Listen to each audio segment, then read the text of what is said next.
Hey everybody, Ben Allen here with Miller's Riverboat Service in Wasilla, Alaska. Hey, in this video, I'm going to share with you some pictures of our boats that we have in our guide service, and there's some short videos, and we're going to talk about the boats. I'm going to talk about the boats. This is totally raw and unscripted, and I'm just going to talk as I see the photos and videos. Yeah, this first picture is our 20-foot, 66-inch bottom free drifter Alumaweld.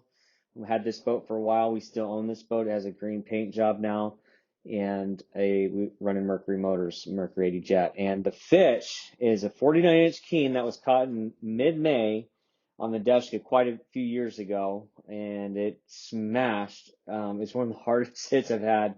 K15 quick fish at the mouth, and when there was hard flowing water. And here you can see a picture of the boat again. Here on the Susitna River, this is the new paint job. The inside of the boat. If this boat could talk, oh my goodness, how many fishermen have stepped in this boat over the years? A lot. And you can see the bottom of the boat. If you're looking from the back, you know why we love this boat so much. It has 6 reverse chimes, and those are lifting strakes. They also help the boat track and troll really nice. And if you dive into a turn, you can put that boat exactly where you want it. And yeah, gotta love my art.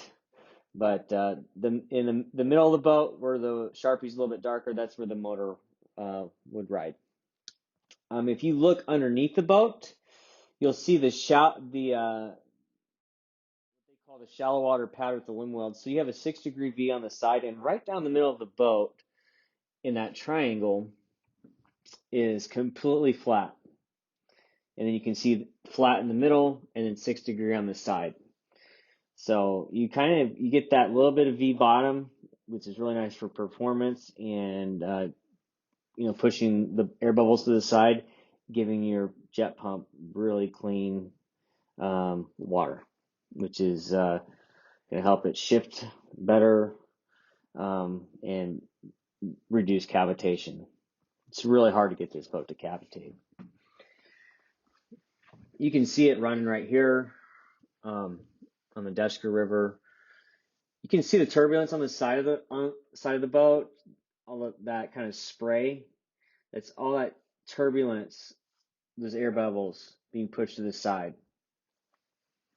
That's what your boat should look like. You know, a lot of flat bottoms will cavitate because you'll have kind of a clear wave of water on the side. It's not pushing those air bubbles out to the side. And the results of that are cavitation and microcavitations, which is not smooth shifting throughout the RPMs. Yep, that's textbook right there. You can do the smoothest 180 with that boat. Same design on the 72-inch bottom Super V, but the 66-inch, man, you can put that thing wherever you want to. Now, this boat we no longer own. This is the Willow Fusion, man. This thing was heavier than a German tank. The heaviest boat that we've owned. This video, it has a 140 Suzuki. We ended up upgrading to a 200 because that 140 Suzuki would not push that Willow Fusion with more than 3 people in the boat. Boat weighed over 2,000 pounds. That was a 2178 Willow Fusion, and you can see, it had a V bottom, similar design to this Alumaweld. You can see those air bubbles being pushed off to the side. Really nice fishing platform, just really heavy, and through a pretty heavy weight.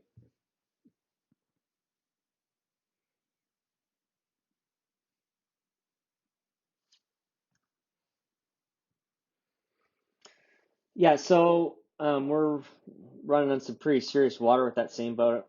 This is with the 200 on it, and this boat actually had a tunnel on it. It was so the Fusion is a 10-degree in the up front part of the boat, and the back part of the boat's a 5-degree. This boat had a tunnel, and even through this heavy water right here, this boat's not cavitating. And when it was properly powered, this boat was a really nice driving boat. I mean, it tracked well, trolled well. Here's just some video of some of the water that we run. Um, this is actually in the Matsu Valley. So this boat right here is very similar to the free drifter in the first picture, but this is the Super V. This is a 72-inch bottom, 20 foot long. Same design with the lifting strakes and the 6-degree V and the shallow water pad as on the free drifter.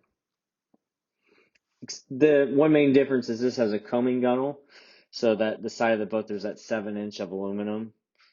And here we are driving the free drifter up the Knik River. I mean, there's so many cool places to drive boats. I mean, you know, we're into fishing and we get to be on the river every day, but just the boating aspect of where we live is, you know, there's lots of water and lots of cool stuff to see. I mean, just look at these views. You know, amazing. In the Knik River, excuse me, you know, looks like there's lots of water there, but it does fan out in quite a few areas. And there is some really, especially early in the year like this, you can see the mountain or the snow on the mountains and leaves are just starting to turn green. You know, not a whole lot of glacier melt left, you know, yet. And, yeah, so the water is not super high and there are some really shallow areas.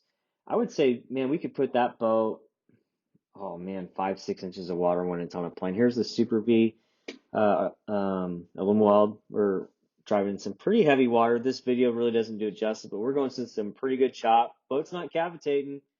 You know, that 6-degree V combined with that shallow water pad, you kind of get the best of both worlds. You can go really shallow, but you can also go through some pretty heavy chop and not get the boat to cavitate. And these motors are mounted textbook. 1/4 inch leading edge of the foot, 1/4 inch below the bottom of the back of the boat. Yeah, when you mount you know, this is kind of a side note, when you're mounting a motor, you know, try to get it up as high as you can without cavitating. And generally that's going to be even with the back of the boat. Yeah, we take our boats into lots of cool places. We fish all over the place. This is a cool area right here. And you can see the you know, the inside of the boat, really awesome fishing platform, good storage. This is another one of my favorite boats. We own this boat, and this is a Greatland boat built here locally by Gary Feaster and his crew. And fairly light boat. This boat has 4 or 5-degree V right in there, so it's almost a flat bottom, has a little bit of a V. And this boat has a tunnel, and this motor's mounted pretty high, so it will cavitate. But it will pretty much go over a wet rock. And the really nice thing about this boat, it's 20 foot, 66-inch bottom, 20 foot long, is you can plane it down about 10 miles an hour, which is what you want on the little Susitna River and all these other places we fish that are small waters. You want to be able to drive slow from a safety perspective, but also, you know, just seeing fish and just navigating the river. Here you can take a look at the fishing platform. Boat's not super clean in this photo, but you can see the nice wide tackle trays. And yeah, just another awesome view of some of the places we get to fish. Yeah, so these, you know, Alaska rivers, you got some big water, you got some fast water, and you got lots of shallow water. Now I talked about that clear wave, a boat that cavitates. Well, this is kind of what you see. You can see the side of the boat. You kind of have a clear wave. You don't have that big turbulence coming off the side of the boat. This boat was the worst cavitating boat that I've owned. And it was a 2072 Willie Legend. So boat sat super high, didn't push the air bubbles to the side. I ended up selling the motor separate, and this boat made its home on the Kenai River with a prop, and I'm sure it was awesome.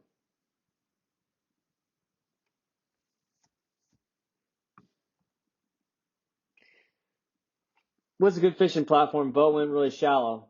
You know, also with that flat bottom and how wide it was, you know, going into a technical turn was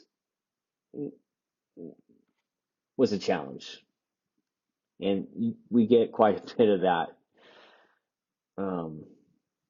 Just driving the river, man. Right here at the Talkeetna channel, right at you know, a couple miles below Deshka Landing, you can see Denali, 4 acre. Just never gets old. So yeah, I appreciate you guys tuning in. If you guys have any questions about boats, give me a call. I'll answer most of your questions or know somebody who can answer them. If you're shopping for a new boat, whatever your situation is. And forgive our photos and videography. We're professional fishermen, not professional YouTube, Facebooker photographers. We're fishermen. So, yep. Thanks for tuning in.